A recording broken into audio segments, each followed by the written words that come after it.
I understand you've tried to contact many leaders in the Southeast to take more public-facing action in support of Nnamdi Kanu's release. Have you been struck by their apparent lack of personal involvement and commitment to that cause? I'm not shocked, because I think on your show I once declared that Kanu's predicament, his ordeal, is as a result of some persons in the Southeast who took a decision that his release would jeopardize their political career. So guys, we all know that it's not hidden that most of our Southeast leaders don't want Kanu to release because it's going to jeopardize their position in office. I know some people that even helped and assisted the government in arresting or kidnapping Nnamdi Kanu from Kenya. Many of them are South leaders. Then how did we get to this level where people are so selfish of their personal interests that they will allow their own brother to suffer? Sowore is not an Igbo man, but he's fighting for Kanu's release.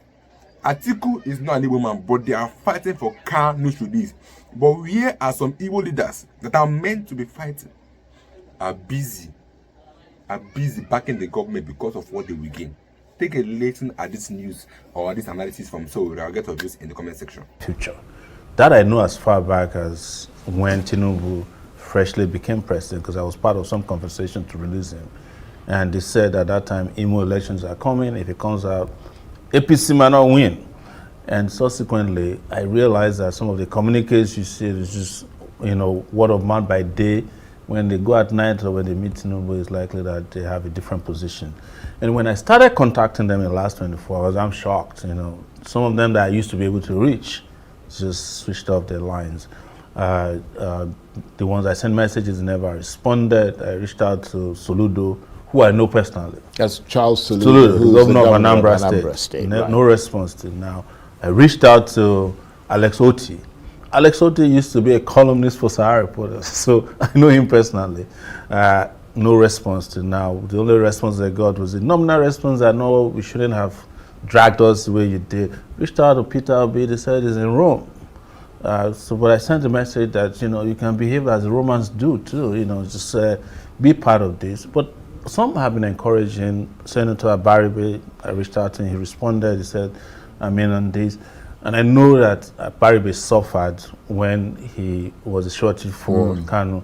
In fact, I was sleeping on Abaribe's bed at the DSS in 2019, shortly after he was released, because he was shorty for Nnamdi Kanu. So the rep from his state at the House of Rep also has signed up.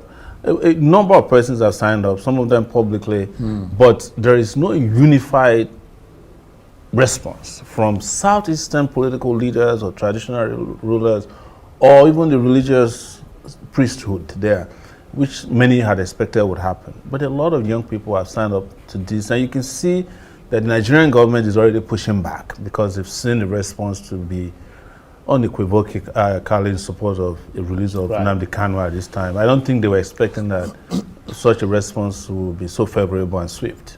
So is this what you think is needed to push this Nnamdi Kanu issue over the line and perhaps change President Tinubu's view of Mr. Kanu and not the sort of behind-the-scenes quiet diplomacy that has been going on since?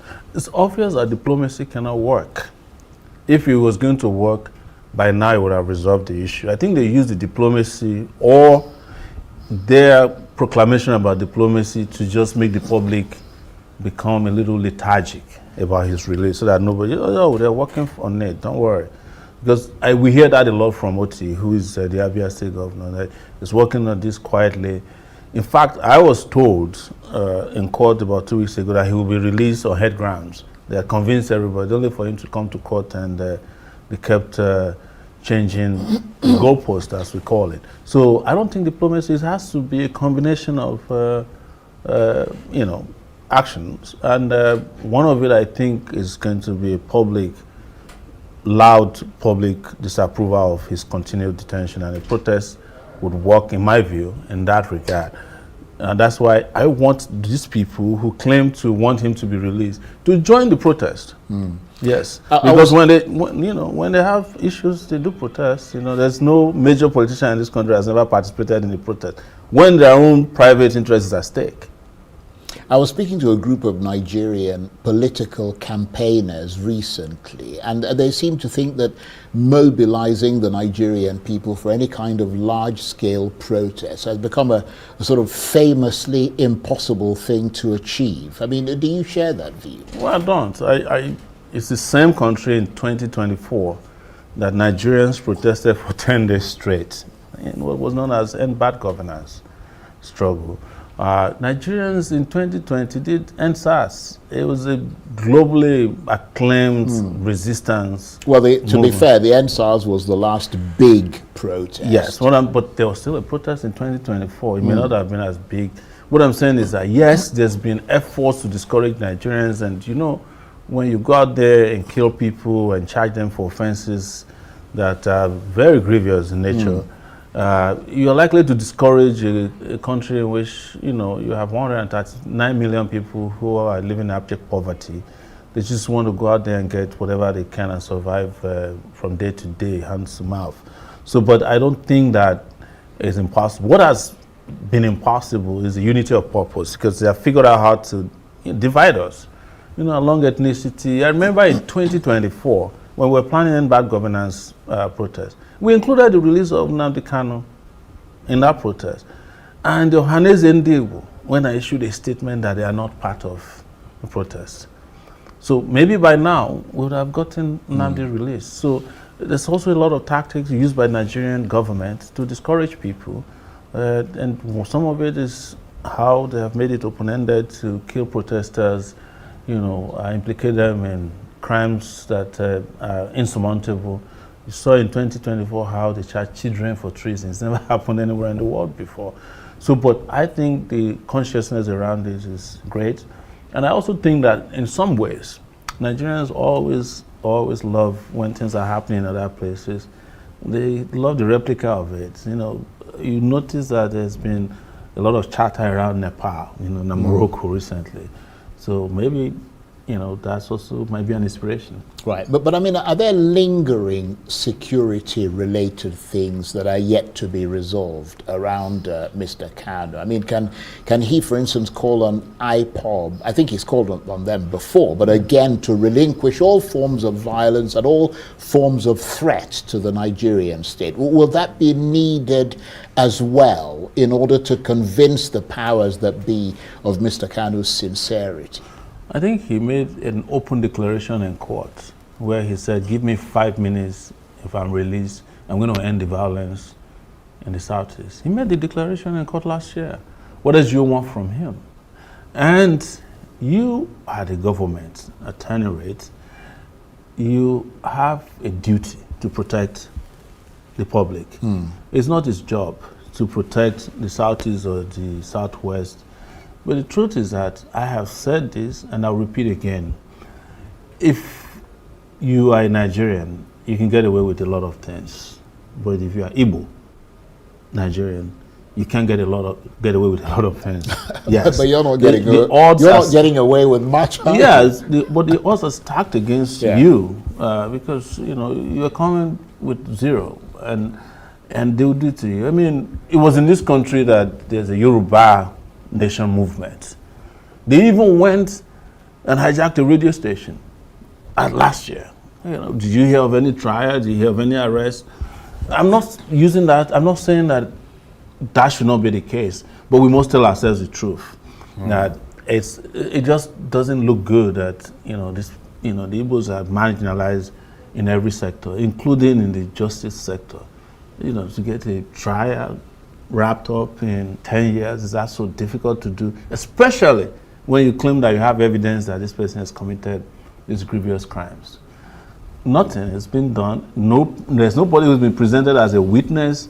The only witness that was presented in this case did not accuse him of any crime. He didn't say he found a gun on him or he was importing ammunition or weapons or had a grenade. He just said, well, he was making declaration that he wants Biafra. And I've checked the Nigerian Constitution, 1999 Constitution. There's nowhere it is stated that it's a crime to say that you want Biafra. Yeah, well, I mean, you do have to, and not to sort of qualify what you're saying, but I mean, the person asking for a Yoruba nation is quite different from the Biafra issue, because Biafra actually there was a war in this country. That's exactly what I'm telling you, that the odds are stacked against you. That lasted quite some Absolutely. time. So in that context, and in that very narrow context, anything that appears to inflame that concept of, bringing back the memories of the war and all the things that happened, and in a sense threatening this country, is something that raises the hackles of people. But let me ask you this. I mean, you yourself have become a sort of master of the protests, if that can be described in polite terms. I mean, is that because you believe that over the years or over the decades, the mood of the times in this country has been politically dark and is getting darker? Yes, I have always stated that every president in Nigeria is worse than the last one. When Buhari left, everybody said this is going to be the worst. And after Buhari left, people were calling for the return of the Buhari regime. So that shows to you that we're to be fair, I haven't heard a lot of people calling for the return of the I heard a lot of regime. people who said, well, in preference to the Tinubu regime. I've heard people say, give us Buhari fuel price, give us Buhari's Naira. Yes, I suppose in that sense, because the prices were lower. Yeah. The same people also went and gave Buhari a rousing burial.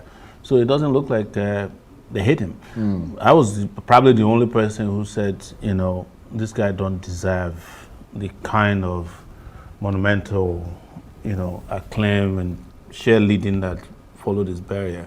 But that's a conversation for another day, because it's no longer here. But the truth is that the country is getting darker. The electoral process has become very Byzantine.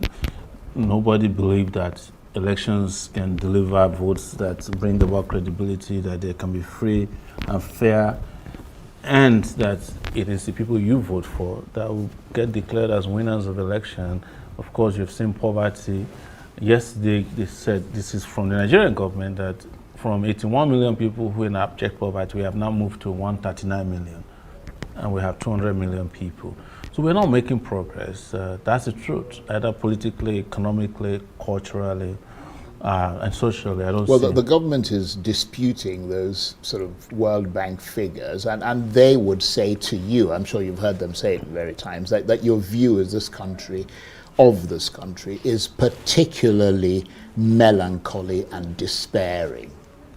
Well, they've always said that, and I've never been wrong. They have been the ones who's been wrong. My position on politics, economy, in the way the justice system works has been, right. I remember in 2019 when I was arrested in the charge for treason, I made it clear. I said, no, this is going nowhere. And that's what happened. One day they came and withdrew their charges. So when I said to you that elections are not free, fair, or credible, or that they are allocating votes, I'm not lying. When you look at it, you find out I'm right. So no, I expect a lot of Nigerians would agree with you, your assessment and there. On the issue of Nnamdi Kanu that we're talking about today, I've always stated that this trial was not going anywhere, and it hasn't gone anywhere. And that's why we are asking them to stop wasting resources, time, energy, and emotions on this, because the DSS spends millions of naira to come and carry out this charade in courts. They have to lock up every street just to come and seek an adjournment. And would you say that that dark theme that you talk about, that kind of overshadows this country, has resonance for many Nigerians? I mean, you do have a huge following, but do they see this country as darkly as you do, and that sense that everything is about to explode? They see it even more than I do. That's why they are living. That's why most Nigerians, whenever they have the slightest opportunity to leave Nigeria, you don't leave a place that is that's going to explode. I mean, that's making progress. You stay and wait for it to see the progress happen. If this place was promised land, people will be coming in. But because it is not, people are leaving, The only people that are left in Nigeria are people who are stuck in Nigeria. Now, probably people who are dinosaurs who can't go anywhere because they can't sense danger. But you're not stuck in Nigeria, are you? I'm likely stuck. This is my passport since January. But even if my passport was not seized, I'll be here. You know, that's a decision I took a long time ago. Even though I have a right to move freely around the world, that I'm done with being, you know, having a career in being, you know, an exile or, you know, being in another person's country. Yeah, because why did we go there in the first place? We travel 12,000 miles just to go and drink drinkable water in America, enjoy electricity, drive on good roads, get good jobs, send our children to school. That's why we all leave this place. If we have that over here, nobody will be a second-class citizen in the UK or anywhere in Europe. Those are the basic reasons why we leave this place. We go and seek hospitals that work. We go and drive on roads that don't kill people. We don't want to live in darkness. We don't want our neighbors to cut our necks off because of insecurity. We don't want our police to jail us when we haven't committed any offense. That's the reason we leave. These are the basic reasons why Nigerians are living in droves. If those conditions are in place, people who have left will return by tomorrow.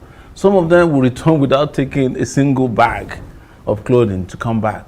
But Nigeria has denied them that opportunity, and it is because of that darkness that is hovering over Nigeria almost perpetually, day and night, that people are living. That is their own way of expressing that things are not good here anymore. Well, on that rather dark note, I want to thank you very much indeed. Omoyele Sowore is a human rights activist and former presidential candidate. Always good to see you, and thank you for coming here. Actually, free Nnamdi Kanu now. Thank you very much. The government have released numerous terrorists.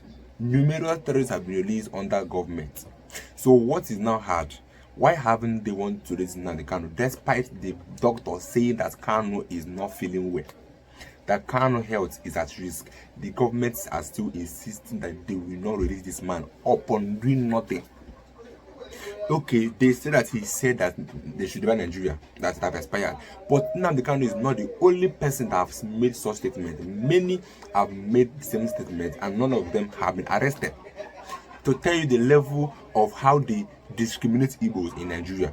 And then the Igbo leaders are not even helping matters. Only few have come out to actually say Kanu's release. Alex Oti came out before. Called on Kanu's release. Peter Mba, the same thing. And you see that I'm calling governors that are doing things in the southeast. Go to Abia State. Go to Enugu State. Peter Mba is working. These are the people that we call good leaders. Those that have the people in mind. Those that have the heart of Nigeria at heart. These are the people we call leaders. Not just anybody that will come and claim to be a leader. A leader, there are some things you need to do to be called a leader. But let me go to views in the comment section. I would like to know what you think about this Sowore fighting for Nnamdi Kanu, because before he held the protest in the front of the Abuja where we are having the meeting. He held the protest there. Now again, he's coming out to say that they must release Nnamdi Kanu, that he has done nothing wrong. Let me go to views in the comment section.